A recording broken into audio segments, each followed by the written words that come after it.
Добър вечер с обичайната проста емисия новини. Извиняваме се на публиката и на зрителите ни, че аутокюто ни е прецакано и ще четем от това листче. Бавам се! Нямам аутокю, нямам пари, нямам финанси. Нека започвам с новините. Така, петелно и кокошката от секса в пернишкото село Калитко. Ученичко от Софийско училище си счупи нокът и бе обявено бедствено положение. Лоша новина за учениците от 9-я клас. След дълго боледуване учителката по български език се връща. И отново в местно училище, това трябва да го режем. И отново в местно училище ученик пръдна. За късмет няма жертви, благодарение на бързата евакуация. Цета на учениците. Близки на терориста твърдят, че предишната вечер той е ябъл. Така, хубава новина, Стойчо от 3-я клас отказа цигарите.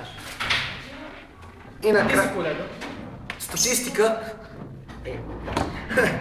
Една статистика, най-харесваните имена сред роми.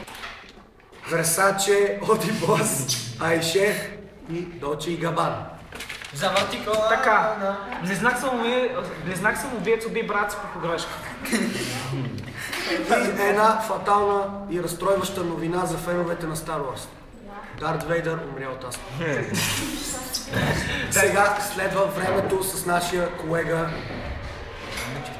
Емил Чифтаков. Здравейте, вече ме знаете като идиотът, който предава времето. Значи, сега ще ви обясня. Значи аз се казвам Емил Чифтаков за тези, които до сега не са ме гледали. Но стига сме говорили вече за моята дързост с красота и да започнем с времето по света и у нас. В Италия навънка чевали. Руснаците им се е бала майката от студ, но те не се оплакват повечето, защото си попиват водчица. В Африка на неглозите им е супер, по цял ден си ги пече слънчицето и така малко изгаряни има капа кожата, но все пак са добре. Не им е толкова студено, както при нас.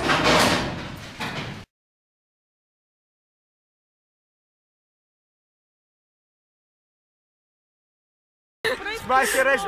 Чуваме ли си? Фантастика! Така, фантастика, то минута е това ще... Даже и Моржо до мене замръзна. Мамята и се. Обаче София ми струва, че е по-студено. Да, София мисля, че е по-студено от към вас. Его, Моржо! Не издържаме на този студ и по-бързо се прибираме в България. Моля, спасете ни! Дай снега, както виждате, ми е до колене. Това си стана мапе. Всичко е уникално.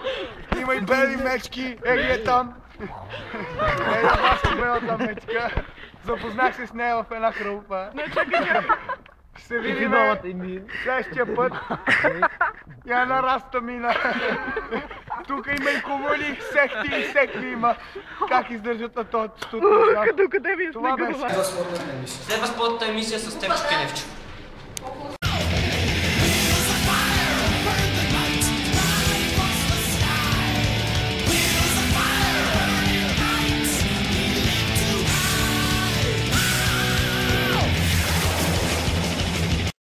По-тъпи от ъгъла на кръглата маса, по-диви от най-дивите, това са Алекс и Байко с участието на Васко.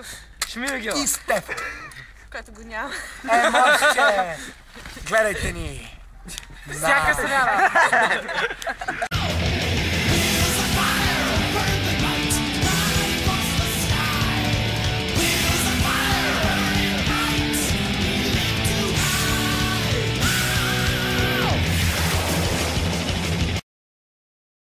Емисия на ABTV. Ето и спортната емисия, разбира се. Тя е най-важната от всичките. Каква е разликата между кестените и ЦСК? Те варят само веднъж, разбира се. Сега, той казал Бърналевски, нападателят Христо Йовов реши да се застреля. Да, ма не учи. Изненадващо след матч на Реал Мадрид се установи, че Пепе не е получил червен картон. Това са за днеска водещите новини в спортната емисия. Дигни ми!